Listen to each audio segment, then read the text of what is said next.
Хүнлэг байх нь хүний эрхийн төлөөх эхний алхам. Зохиолч, сэтгүүлч, хүний эрхийн төлөө ажилдаг олон хүний бичиж туйравсан дурсамж, хөрөг тэмдэглэл, тууж өгүүлэг, жүжиг киноны олон бүтээлийг уншиж байсан. Хүнлэг мэс жудагтай хүмүүс л жинхэнэ хүний тухай илүү сайн бичдэгэ гэж санагддаг. Туйлын сайн хүн гэж хорвоод үгүй. Авах юмгүй адгийн амтан ч гэж бас үгүй. Тийм ч учир хутагт даравжаа. Бурхан бүг хоёр нэгэн биед оршно гэж номлосон нь тохиолдол биш. Хүн гэдэг чинь алдах онхон нэлбэг. Гондол баярын нулимсыг адилхан л нэг гараараа арчдаг сэтгэлийн амтан шүү дээ. Тиймээс хүний тухай бичиж гэвэл тэр хүний оронд өөрийгөө тавьж үзэж, тэднийг өрөвдөж, уучлж, ойлгож, дэмжиж, урамшуулж байж сая хүний тухай үнэн бичиж чадна. Бичиж чадна гэдэг нь тэдний төлөө сэтгэлээ зориулж, тэмцэж, ялж, бас ялагдаж чадна гэсэн үг. Хүний төлөө явсан хүмүүс л ялагдах нь түгээмэл. Аль ч оронд ийм л байдаг. Тэглээгээд тэд хизээч, цөхөрч, ухарч, бууж өгч байгаагүй юм. Тэд хүнийг алж болно, хүнийг ялж болохгүй гэдэг урайтай хүмүүс.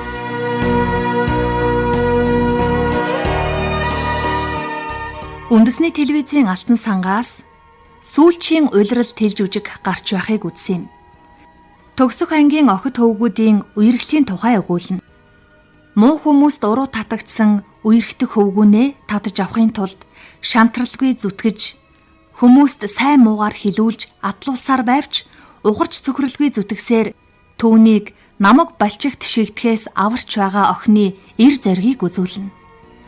Хөнгөн гуниг төрмөөр догтлон гигэлзмээр сайхан бүтээл. Аль тэртээ 1980-ад оны сүүлээр хашхүүгийн наран жаргал энэ жүжигийг бичиж тэл жүжиг болгосон байна. Глоб Интернэшнл-ийн тэргүү наран жаргалыг олон хүн мэднэ.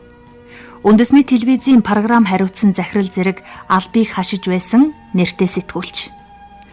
Зөвхөн сэтгүүлч төдийгүй олон сайхан жүжиг бичсэн зохиолч эмэгтэй юм. Сэтгэлд нууцлагдсан амраг зохиол нь 2001 онд шилдэг бүтээлийн Арслан цом хүртэж байж билээ. Нэвтрүүлгийн зочин маань би зохиол бүтээлдээч хүнлэг байдлыг чухалчилдаг. Зохиолч эсрэг дүрээ муу хүн гэж бодож бичвэл муу хүний дүрл бий болно. Алдаа оноотойч хүн шүү дээ гэж харвал жинхэнэ хүний дүр бүрлдэнэ. Амьдралд ч тэр, ажил дээр ч тэр хүнийг хүн талаас нь харвал аанда юм тодорхой болно гэж хэллээ.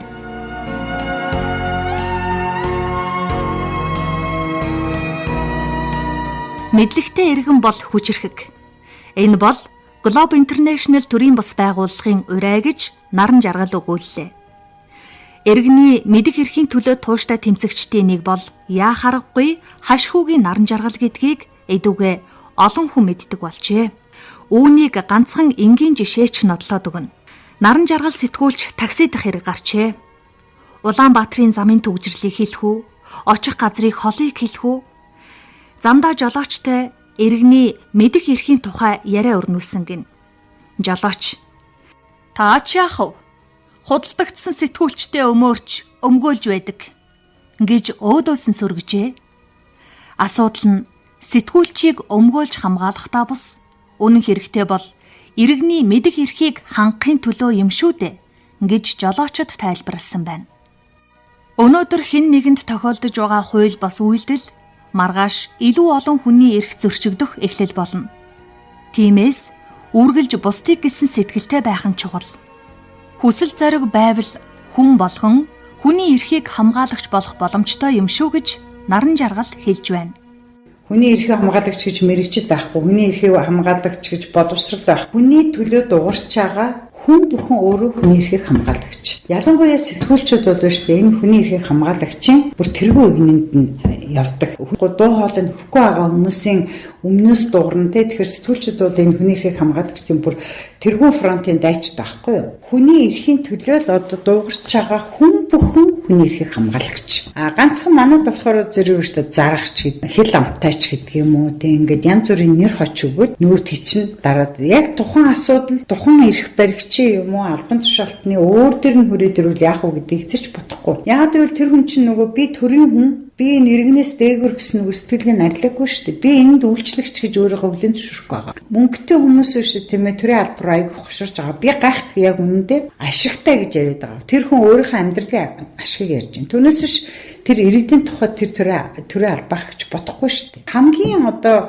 хэцүү юм нь иргэд өөрсдөө энийг хүлээн зөвшөөрчөд байгаа байхгүй юу? Тэгэхээр энэ иргэний боловсрал гэдэг юм чинь бид нар шүү дээ тийм ээ бүр ингээд багаас нь энийг ингэж бий болгож ингэж өгөхгүй бол одоо тэр хүүхдүүдийн асуудал чинь тийм шүү дээ. Дугаас уу том хүний үг сонс. Хүний үг сонсохгүй чи муу хүүхэд гэл эхэлж шээ. Манай нэг хурал дээр нэг эмэгтэй ярьж исэн байхгүй юу? Хүүхэд нь шүү дээ тийм ээ ингээд багш нарын баярын өдөр болж л дээ. Тэгсэн чи орой ингээ ураац ирж хүүхдүүд ингээ багш нарын баяраар ингээл багштай ингээ бэлэг өгсөн байна л да. Тэгсэн чи нөгөө хүүхд чинь бэлэггүй очсон болохоор зэрэг нэг карманта хитэн чихэр ахаар нь тэр чихрээ хатгаад ингээ багштай өгсөн гинэ. Тэгээ хичээл тарах болсон чи бэлэг өгсөн тэр хүүхдүүд сайн хүүхдүүдэд баярлалаа гэсэн гинөө баяр хүргэе ч юм уу тэгсэн байна. Тэгээд би уулын бас багштай ингээ чихэр өгсөн штэ ингээ бэлэг өгсөн штэ. Тэгээд ягаад би муу хүүхдээ ягаад би сайн донд орохгүй байгаа ингээд ингээ бүр сэтгэл санаагаар бүр ингээ унцыг чинь гэж байгаа байхгүй юу. Багш нарын ингээ хандлага, сэтгэл зүй тэр бүх юмнуудыг шүү дээ өөрчлөхгүй болов шүү дээ. Одоо хүүхдүүд бидний үеийн хүүхд биш үү. Би ингээд сургалт хийж байхдаа хүмүүс асуудгийн. За энэ мэдээлэлтэй байх эрх хизээ бий болд юм бэ гэхээр зарим нь 18 нас хүрэхээр энэ төр гэдэгдэг байхгүй юу. Тэгэхээр би энэ чинь амьд явах эрхтэй хамт бий болдог зүйл байхгүй юу гэд хүүхэд ээж аваагаа хараад инээдэг чинь шүү дээ тийм ээ тэр чинь мэдээллийн тусламжаар энэ миний дотны хүмүүс гэж аваад байгаа шүү дээ. Хүн үнэрлдэг. Энэ муухай үнэрт чинь би энийг идэж болохгүй чинь муухай үнэртээ муудсан байж магадгүй гэж чамд мэдээлэл өгж байгаа шүү дээ гэд. Тэгэхээр хүмүүс нэрээ тийм байна гэд бас тэгдэг байхгүй юу. А яг төрийн байгууллагаас мэдээлэл авах эрх 18 насад хүрдэг юм уу гэвэл бас үгүй байхгүй. Сурагч сургуулийнхаа захиргаанд хандаж шүү дээ тийм ээ мэдээлэл өсч болно. Тэгээ энэ бүх юм чинь шүү дээ тийм ээ ингээ багаас нь ингэж бий болгож өгөхгүй болохоор тэгээд энэ даргын хүүхд учраас гэдэг илүү ханддаг. Одоо хүний эрхийн хамгаалагчдыг хамгаалахад юу хийх хэрэгтэй вэ? Нийгмийн төлөвшөлтийн хувьд бол шүү дээ тийм ээ. Хүн бүхэн өөрийгөө хүлээн хамгаалагч би хүний эрхийг хамгаалагч гэдэг нэгдүгürt нь ойлгоод би энийг хамгаалах тухай асуудал энд дайрах биш. Энэ зүгээр соёлын асуудал байхгүй, нийгмийн соёлын асуудал.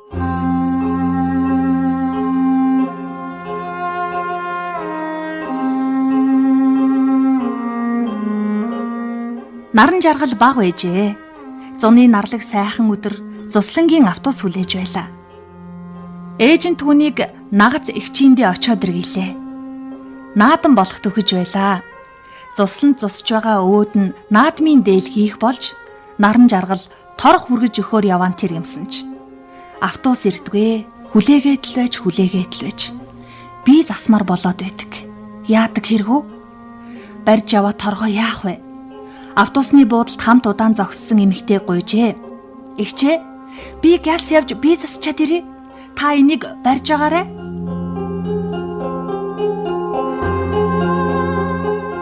Хүүхэд юу удаж төдхөлээ? Галс эргээд гүйгээд иртэл нөгөө эгч байсангүй. Бас л над шиг би засах гээд ийш тийшээ орчуу гэж горьтон хүлээж байлаа. Аргаа бараад автобусны буудлын эргэн тойрноор зөндөө хайж. Автобус ирлээ. Суугаад цаашаа явлаа. Буудал бүрт нөгөө эгч намайг хүлээгээд зогсож байгаа болов уу гэж харж, итгэж горьцоор явтал эцсийн буудалд иржээ. Тэр сая бүх учрыг ойлгож, гомдсондоо, гайхсандаа уйлсаар нагац эгчиндээ гар хоосон очсон багын тэр явдал санаанаас гардаггүй. Хүний нялх хүүхдийн итгэл рүү ус цацаж олсон дээлийн торго барьж гэртээ орсон тэр эмэгтэй нөхөртөө гэрээхэндээ юу гэж хэлсэн бол? Эсвэл огт хэлээгүй болов? Зүгээр л хандаа дээлийн гадар авлаа гэсэн болов? Боддог байхгүй. Тэр хүн гэртээ ороод ирж шүү тийм ээ. Би нэг тор худалдаад аваад ирлээ гэж хэлсэн болов? Эсвэл биш шүү тийм ээ. Ингээд эд байхад нэг тэнэг охин ингээд торгоо барилчаад гүйд явж байгаа юм да. Тэгэхээр би аваад ирлээ гэдэг ингээд олз маягтай бахархаж ирсэн болов? Тэгсэн бол тийм хүүхдүүд бол шүү дээ. Энийг хэв үзэгдэл гэж хүлээж байгаа.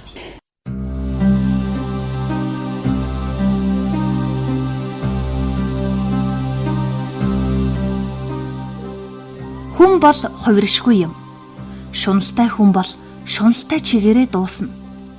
Муу санаа, муухай дотортой хүн нэг л тиймэрхүү явдаг. Үйлс нь бүтэмжгүй, өөртөө бол яах вэ? Өдөр хоногоо болгоод л байгаа юм шиг харагдана. Цайлган тусч хүний ажил амьдрал аяндаа бүтээд дэвжээд явдаг тал харагддаг. Хүнд итгэмтгий хүн хөнлөнгөөс харахад тэнэг юм шиг санагдавч зам нь дандаа цагаан байдаг. Ер нь ээж аваас юу авч төрнө, яг тэр хിവэрэ амьдрч өтлөн. Тэгээ манай өвөө бол нэг өөрөө лам байсан байхгүй юу? Юмд айгүйх тийм хүлцэнгүй ханддаг, маш их цэвэрч, ашин хүүхдээ нэг тийм хөшин байсан баг. Би өвөөтэйгээ хамт ерөнхийдөө өссөн. Манай ээж дүү 3 нэг 5 хамтаа гэрт, би өөрт нэг 4 хамтаа гэрт өвөөтэйгээ амьдардаг байсан баг. 2005 оноос хойш нэг ерөнхийдөө драмын зохиол яаж чүү гэдэг нэг тийм сургалт явуулж байгаа л да. Энэ бол миний үндсэн ажил биш. Би нэг өөрөө чөлөө цагаар тэргээ хийдэг. Нилээ хэдэн залуу зохиолчид тус тэр нь тамрагдсан. 5 оноос хойш драмын улсын эрдмийн театрын уран сайхны зөвлөлт гişүн. Тэгээд энэ маань бас нөгөө намайг ямар нэгэн байдлаар бас нэг тийм судлал шүүмжлэлийн тийм юм руу ингээд өөрөө ингээд хөтөлтөн өгж өгөө. Тэгээд яг нэг одоо соёлын их сургуультай би ерөнхийдөө нэг амлалт төгсөн тэрний юу гэхээр нөгөө драмын зохиол яаж чигүүний гарын авлага оюутнууд зориулсан. Яг анхныхаа юугаар өгсөн байгаа. Тэгээд одоо гоёлогдох байх гэж найдаж байна.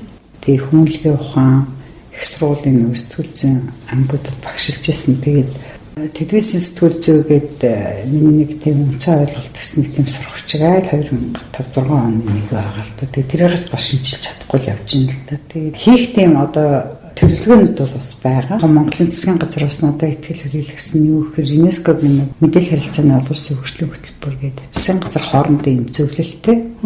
Монголын засгийн газрыг төлөөлж бас тэр товчонд нөгөө дэд ерөнхийлөгчийн одоо юм сонголт ажил хийх бас юм зуршин тохиолдсон. Тэгээд дэлхийн нэг 71 оронд очсон. Тэгээд олон хурал зөвлөгөөн дээр очиж бас ингээд үг хэлэх. Дээрэс нь одоо бас нөгөө Кыргызстан, Казахстан гэдэг улсуудад бас одоо сургалт явуулах. Хүн чинь тэр бүхнийг биелүүлэхийн тулд бас өөрийгөө дайчлах хэрэгтэй, хөгжүүлэх хэрэгтэй.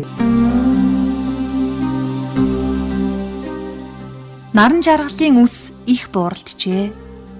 Тэгвч хувь хүнийх нь дотоод мөн чанар байх л да. Тэрнийг хизээч үсээ бодулсан байхыг хараагүй. Энэ нь бас өөрт нь их гоё зохиноо. Нүүрэнд нь үрчлээ суужээ. Гисэн ч нүдэнд нь харин үргэлж итгэлийн гэрэлгийгээ гал цог гэрэлтэж байх шиг санагдана. Өөртөө итгэлтэй хүн бас их итгэмтгий байдаг байж магад. Итгэмтгий нь өөртөө итгэлтийн шинж биш бол цайлган цагаан дотортой хүн их итгэмтгий байдаг болов. Юутайч автобусны буудлын дээр танихгүй эмэгтэйд итгэн хохирогч болж байсан наран жаргалын итгэмтгий зан энэ олон жил өөрчлөгдсөнгүй. Уул нь тийм бага насандаа авсан сэтгэлийн шарах харин ч хашир муу санаатай болгосон баймаар. Гэвч тэр энэ чигээрээ орчлон туулж авна. Ялангуяа энэ цаг үе бол хүнд итгэхэд хамгийн бэрх цаг шүү дээ. Ханилсан нөхөд хүртэл урвах нь жирийн үзэгдэл болсон цаг. Итгэмтгий хүн хөнлөнгөөс гинэн тэнэг харагддаг. Энэ бол түүний сул тал. Бас нөгөө талдаа давуу тал юм. Учир нь хизээч хаанч өөрийнхөөрөө бие даасан байвал хүчрхэг байж чадна. Бас бүгдийг өөрөө хийж мэддэг чаддгаа бусадтай хуваалцдаг байх нь чухал. Бид дээр өгүүлсэн хашхуугийн наран жаргал аль тэртээ 1980-ад оноос үндэсний телевизийн орлогч захирал зэрэг мэрэгжлийн ур чадвар шаардсан нийгэмд их нөлөөтэй удирдах алба хашиж байсан. Түүний боловсрал чадвар туршилгыг харсан хинч шин телевиз байгуулад захирлаар нь урьж ажиллуулж болох байсан. Тэр өөрөө ч олон нийтийн радио телевизийн захирал, салбарын захирал, эсвэл үндэсний зөвлөлийн гишүүн байж болох байсан. Ерөнхийлөгч, улсын их хурал, засгийн газрын хэвлэлийн албаны дарга байж болох байсан. Ялангуяа энэ албан тушаал дээр олон нийт хүлээн зөвшөөрсөн лидер сэтгүүлчид ажиллаж, тэдний амнаас гарч байгаа үг тухайн субъектийн байр суурийг илэрхийлж байдаг. Энэ бол наран жаргалын дүр байх бүрэн боломж байлаа. Даанч тэр энэ замыг сонгоогүй. 99 онд Club International-ыг байгуулад бид нар ч анх 3 хүнтэй эхэлжсэн байна. Хараад бас хэвлэл мэдээллийн эрх зүйн орчин нь бол хамгийн таатай байж чинь хөгжих ёстой юм байна гэдэг тэр үүднээс нь бид нар ерөөсөө тэр хэрэгцээтэй хуулийн батлуулахад одоо лобби дээ тийм ээ тийм нөлөөллийн ажил явуулъя гэдэг анх тийм юм хийсэн байхгүй юу. Одоо нийтдээ нэг юм хүрээлэн гэж байсан тэр үед. Тэдний анхны санхүүжилтээр бид нар энэ хэвлэл мэдээллийн чиглэлээр үнэхсэн юм хуульчдад эхлээд энийг танилцуулах хэрэгтэй байна гэдэг. Тэгж анх бид нар эхлэе. Тэгээ тэрний дараа бид нар тэр одоо 19 дэх зүйл гээд Лондон төвтэй нэг байгуулдаг. Тэр байгууллагатай хамтраад 2000 оны ихэр ахгүй юу. Яг тэр хооронд бол нөгөө бид нар хэвлэлийн эрхчлэлийн тухай хуультай болсон тийм ээ 1998 онд тогтсон. За тэр хуулийн нөлөө тэр ачаар гэх юм уу да нөгөө төрийн мэдлийн сонингууд ч одоо хувьчлагдлаа. Тэр хуулийн дараагаар их хурлын тогтоол гарсан юу гэхээр энэ засгийн газрын мэдэлд байгаа радио телевизийг бол олон нийтийнх болгох тийм монцомог бас олон нийтийг болгох тийм одоо бас тодорхой гарсан. Тэгээ тэрэн дээр чинь ажиллах ёстой л да тийм олон улсын байгууллага учраас олон газрын жишгт нийцүүлээд ингээ харьцуулаадныхаа судалгаа хийгээд 2002 онд бид тэрийг олон нийт тэрийг тайлбарсан байхгүй. Тэгэхээр тэр дотор одоо хамгийн гол дүгнэлт нь юу гэсэн гэхээр ер нь төрийн ил тод байдал гэдэг юм бол Монголд байхгүй юм байна. Тийм гэсэн тийм гол дүгнэлт байсан. За төрийн ил тод байдлыг сайжруулахын тулд юу хэрэгтэй юм бэ гэхээр ирээдүйн төрөөс мэдээлэл олж авах тэр одоо хууль хэрэгтэй юм байна. Тэгэд манайх бол юм хоёр хуулийг биш зэрэг нөлөөлөлт ажиллагаа хийж гисний нэг нь олон нийтийн радио телевизийн тухай хууль нөгөөх нь бол мэдээллийн ил тод байдал мэдээлэл авах эрхийн тухай хууль хоёрыг бид нар аль алинд нь 7 жил зарцуулсан байсан. Цаг хугацааны асуудал ч өөр айгүй том бэрхшээл байсан. За тэгээд яг энэ олон нийтийн радио телевизийн хуулийг ингээд яг лоббидж явах үед чинь намайг ичээ одоо мэрэгжил нэгтээ хамт ажиллаж байсан хүмүүс маань шүмжиж эхэлдэг баг. Энэ одоо хуучин дарга нар биш тийм ээ албан тушаалаас хамгаалцаад тэгээд одоо ийм хийхлүүлж энэ төргээ сонирм онд битсэн штэ бас тий. За дээрэс нь тэгэл юу би тэр нөгөө нэг одоо чөлөө телевизэн гэж байгаа тэр нөгөө Даниадагийн тэр үйлдвэрийг би нөгөө намайг Монголын талд ингээ 99 онд шилжингүүт намайг үйлчлүүлээ захирлаар нь ажиллаач гэх юм би үгүй гэсэн байхгүй юу. Бараг алдар шахалтаар хоёр талын чуулган нийлж хагаад намайг тэр удирцуулахад дараа маргаар сонгож ирсэн ирнэ сүлд нь намайг чинь тэр үйлдвэрээс одоо мөнгөтэй өрөөг эдэж уусан ч ашиг бас юм бичээд. Би ер нь бараг ажиллаа өгөөд бараг телевиз рүүгөө буцмаар байна энэ гэсэн тийм бодол бас байсан чи манай тэр дайны менежер нэг би чамд нэг дайна юу ярьж үгүй. Нэг хоёр ингээ хөндөг туулах болж гинэ. Тэгээ хоёулаа ингээ тодорхой хугацаанд очих хэрэгтэй байхгүй. Тэгсэн чинь нэг нь шүү тийм ээ яг хугацаанд авчихсан гэж байгаа байхгүй. Нөгөөх нь болохоор хоцорч ирсэн гэнэ л дээ. Хугацаанд ирсэн хүн ингээд замд нь юу ч тохиолдсон тоогоогүй гэж байгаа. Яваад л ирсэн. Нөгөөх нь болохоор зэрэг нөгөө ялаа шумуултайгаа байлдаад ингээд зунд нь ингээд янз бүрийн боссоор хагаад нөгөө яг товсон хугацаанд очиж чадаагүй гэ тэрийг ярьж өгөөд тийм учраас барагтай ямиг шүү дээ хүн ингээд тоохгүй өөрийнхөө ухаан санааг дотроо цэгцлээд тийм ээ. Тэгээд ингээд шулуух юм гэж явах нь бол биш үү тийм ээ. Тодорхой нэгэн өөрийнхөө одоо ихтгэл өмчлөлт болсон тэр үйлсийн төлөө зүтгэхэд бол энэ хамгийн үр дүнтэй гомдож болно тийм. Тэгтээ гомдлоо хүн тайлчих хэрэгтэй байхгүй юу тийм. Гомдлоо биш үү тийм ээ. Тэр хүн чинь тайлахгүй чи өөрөө тэр гомдлоо тайлаад уучлчих юм бол тэгэл тэр гомдол чинь тайлагдчихна. Наран жаргалын аав хашхүү хүний багынч шүлэг бичин Бигзийн явуу хулан найрагчийн шав байлаа. Хожим Улаанбаатарын мэдээ сонины сурвалжлагч болсон юм билээ. Соёлын гавьяа зүтгэлтэн сэтгүүлч Галсангийн Жамин аавтай нь хамт ажиллаж байжээ.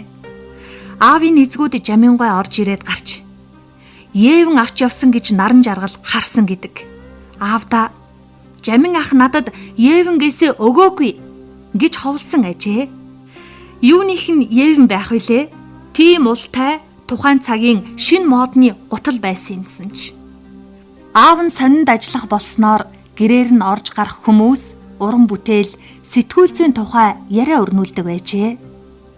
Энэ нь наран жаргалд сэтгүүлч болох хүсэл өрдөж өгсөн юм болов уу? 1972 онд нийслэлийн 2 дугаар дунд сургууль төгсөөд сэтгүүлчийн ангид элсхийг хүссэн ч хуваар ирсэнгүй. Ангийн багш нь ухаантай хүн байжээ. Наран жаргалаа.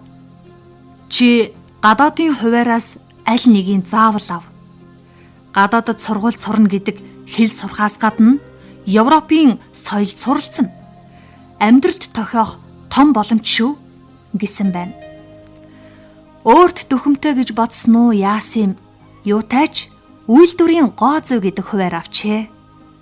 тухайн үед улсын зардлаар үнгүй сурдаг.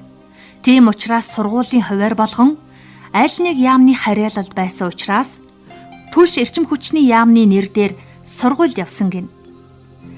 Наран жаргал тэр үеийн тухай эрхүүд хэлний бэлтгэлд 1 жил сурч байлаа.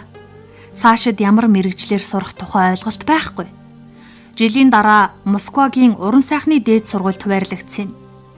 Зураг зурулж шалгалт авна гэдг юм байна. Бид зургуулаа байсан. Бүгдээр охид нэг маань л үзээд алдандаа гэж байна. Бусд нь зурж чадахгүй гэлээ. Тэгээд элчин сайдад учрлалаа. Хүлээж вэ гэсэн хариу ирдэг юм байна. 1 сар болсны дараа хуваарт яамыг сольж болохгүй, мэрэгжлийг сольж болно гэсэн хариу ирсэн. Үүний дагуу 2 нь Москвад, мөн 2 нь Киевт сурах боллоо.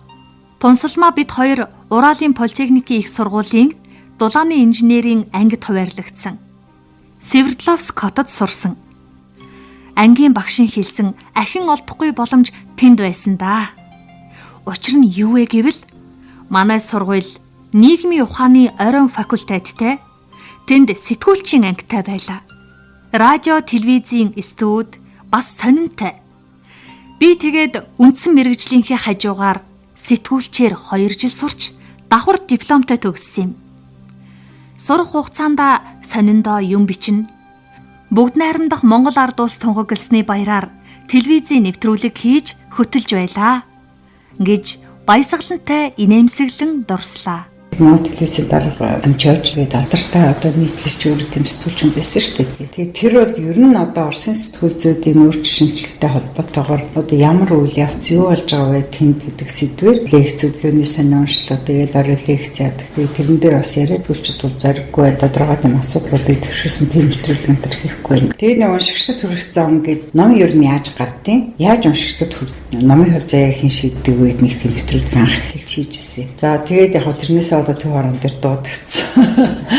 Яг гоо чиний тавьсан асуудал бол хэцүү байна гэж хэлсэн л дээ. Дуурайны үзэл сурталчилан хэлцээр намайг дуудсан хүмүүс гончиг гэдэг хүн байсан. Тэр нь бас манай телевизийн дарга байсан. Намайг яг телевизд ороход манай дарга байсан байхгүй. Тэгээд ер нь бол чиний нэвтрүүлэг чинь бол сайн нэвтрүүлэг болсон. Чи зөв асуудал төвшүүлсэн. Гэхдээ чи нэг юм бодох байсан. Чи одоо бас хийдэ хийцэн ахмад хүмүүсийг би яах вэ гэдгийг чи бас бодох хэрэгтэй юм аа гэж тий. Тэгэхээр тэрийг ингээ одоогийн өндөрлөгөөс ингээ харахад бол сэтгүүл зүйн хүнлэг байх гэсэн нэг зарчим бий л дээ. Тэр зарчмын анхны сургаалыг л одоо надад голчих дарга тэр үе төгсөн байна та гэж би одоо боддог баг. За тэгээд байжсэн чинь манай удирдлага солигдоод одоо энэ цэвлэгөө манай радио телевизийг хэрэглэх газар гэж байсан. Ерөнхий захирал нь болсон л доо. Тэгээ манайхаас Их Британий элчин сайдын яамнаас Их Британий зөвлөл гэж байдгийг. Тэдний шугамар, тэдний зардлаар нэг 2 хүнийг одоо англи хэлэх сурахад одоо боломж олгосон. Тэгээ тэрнийх нь нэгэнд нь би багцсан баг. Тэгээд анх 91 онд би 3 дугаар сард Лондонд хөл тавилаа л да. Очоод ингээ бүх юм сонирн байгаа байхгүй юу? BBC дээр 2-7 хоног дадлах хийсэн байхгүй. Тэгээд анх удаага энэ олон нийтийн өргөн нэвтрүүлгийн сонгодог загвар гэдэг чинь энэ BBC-ийн загвар юм байна. Тэр чинь бүр 1926 онд би болсон юм байна гэдгийг би тэнд анх одоо мэдж аваад тах. Тэгээд намайг ирсний дараа програмын захиргааны дараагаар тавьсан. Тэгээд миний хамгийн анхны одоо хийсэн ажлуудын нэг нь бол одоо засгийн газрын мэдлийн телевизийг нэг олон нийтийн болгох тийм журам гэсэн нэг тим юм, тийм 9 хүний одоо бүрэлдэхүүнтэй нэг тийм ажлын хэсэг байгуулаад юмнууд нэг тийм хөтөлбөр гаргасан байхгүй юу? Намайг хилтэй бөгөөд хөлтэй болгосон 2 эрхэм хүн бий. Нэг нь Монголын нэрт соён гэгэрүүлэгч, соёлын гавьяат зүтгэлтэн сэтгүүлч Цэвлээ. Нөгөө нь Монгол улсын соёлын гавьяат зүтгэлтэн, Монголын сэтгүүлчдийн нэгдсэн эвлэлийн хүндэт ерөнхийлөгч Даш Дондоо гэдгийг тэрээр онцолсон юм. Санаа сайн бол заяа сайн. Энэ үгийг тэр хэлэх дуртай. Бас үр хүүхдүүддээ үргэлж хэлж захидаг. Хэн болох, хэрхэн ямар түүхийг бүтээх нь өөрөөс л хамааралтай. Үргэлж эерэг зөв сэтгэлтэй явбал аяндаа бусд нь бүтгэн гарцаагүй зээ. Хүнлэг байх нь хүний эрхийн төлөөх эхний алхам. Нэвтрүүлгийг бэлтгэсэн Бат Цэцэг, найруулагч Баясгалан, нэвтрүүлэгч Эрдэнэ Цэцэг.